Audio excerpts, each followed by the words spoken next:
Okay, in today's news roundup, we're going to talk about multiple things. First, we're going to talk about there's a news update for D4 related to update live stream from the devs that's coming. We're going to break that down. There's some layoffs over at Blizzard, but I don't think it's going to affect Diablo, and we're going to talk about that. And then I have some news around D2 as well as what we're going to be doing today. Finally got some positive news to talk about Diablo 4 because we have some communication around a developer update live stream that will be coming. Now, if you want to know the difference around this one as opposed to the other ones is there's the developer live stream. Then there's the campfire chats. Now, the developer update live streams are typically more official, more like a response to what their plans are for the future of the game, etc. And the campfire chats are a little bit more of like the sentiment of how they're feeling about patches, their thought process, stuff like that. Whereas the developer update live streams are typically the more juicy ones. Now, we know this because if we look right here, tune in to our next developer update live stream. They mentioned this is going to be on October 4th at 11 a.m. Pacific. It dives into the looming Season of the Blood and many details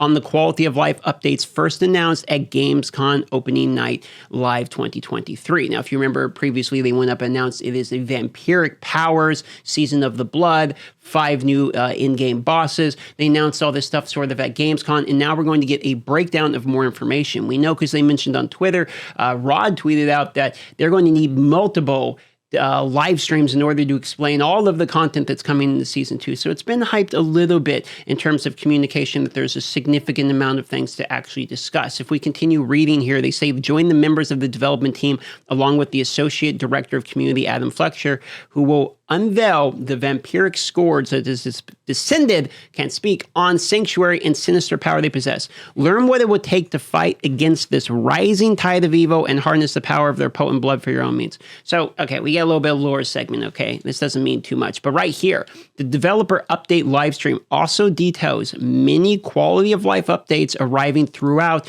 Season 2. The team will talk about the community requested features such as additional stash space and functionality. I believe we were thinking there was like a search that was going to be coming with this. You're going to stash space. Hopefully you get some search so you can search for exactly what you want as well. So we'll see about that. Improvements to dungeons, mounts, and much more. We'll also hold a segment at the end of the stream for players to field their questions directly to the team. So this is sort of quality of life features and fixing of things and adding stuff that has been requested. But then if we look down here, plus, on October 10th, we're having a campfire chat, so that's going to be a second one talking about Season 2, that will feature a deep dive on upcoming class balance changes and reworks to several in-game systems. So I get a little bit nervous anytime I see balance changes, to be fair, but I am curious about reworks to several in-game systems.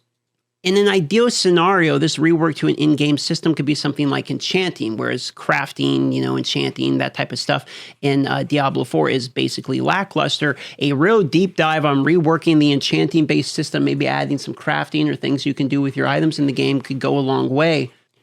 And while quality of life improvements, stash space, functionality improvements to dungeons and mounts, etc., while these quality of life changes are something that will excite me about the game, I am much more excited to hear about the unveiling of the vampiric scourge, because it's one thing to go back and fix systems that are maybe a little boring or could use some tweaking or some balancing. That's fine. Like to see that. In my opinion, that's not really new season content. I don't really care. I would rather see what are the new stuff coming to the season. So I'm hoping on October 4th here, we actually get to kind of dive into these new in-game bosses, how those are going to work, see all the content that's coming. Is there a vampiric skill tree, for instance? Are we going to be getting new vampiric powers, or is this like a Caged Hearts type of scenario? So I'm kind of hoping we get the details on the real nitty-gritty on what the meat, bones, and potato of these updates and content is actually going to be for Season 2.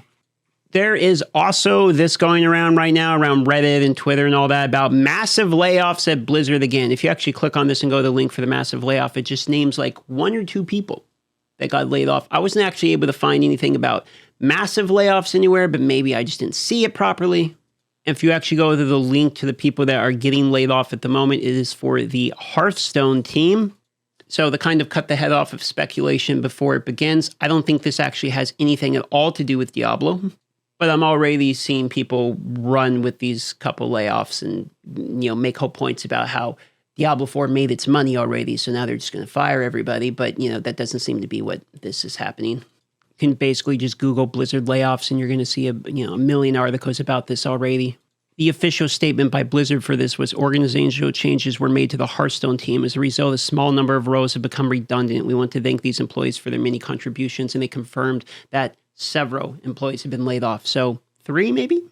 And in fact, if we look into this here, Blizzard is actually currently hiring over 150 people, including WoW, as well as Diablo 4. So as it stands here, I don't believe any people got cut from the Diablo team, and they're actually acquiring people for the Diablo team.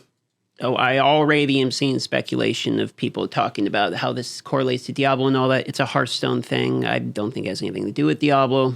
The highest number I could see from an article was on IGN, where a Kotaku reporter tweeted that 10 members of staff within the Hearthstone team were affected, which would actually be a pretty good amount of staff within the Hearthstone team. So perhaps 10 people is the largest number that I can find reported, at least, but not confirmed. I don't think it's a cause to panic or anything literally remotely about anything at all. The reality is any news around Blizzard is getting talked about at the moment, and I've seen people complain that Blizzard has too many employees. The 9,000 employees meme still can't make a good game. I've seen that meme anywhere, but you cut 10 people and suddenly that's a reason the company's dying. So, I see complaints on both sides. For me, how the hell am I supposed to know if 10 people out of the Hearthstone team is going to matter for Diablo? I don't think it is. But I am sure we will see that speculation regardless. In some other news, Diablo 2 Resurrected Ladder Season 5 is starting. Here's the thing about Diablo 2. This begins on the 28th, which is tomorrow. And I have, this is going to sound terrible.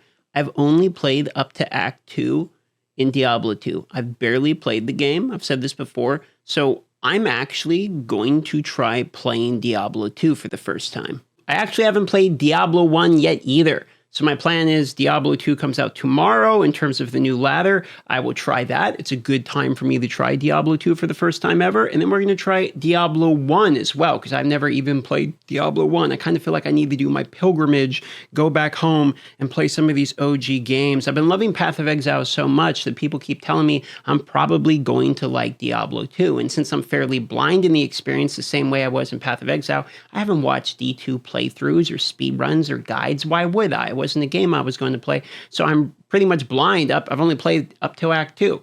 So the rest of the game for me is going to be a pretty much fresh experience, which is my favorite way to play these games.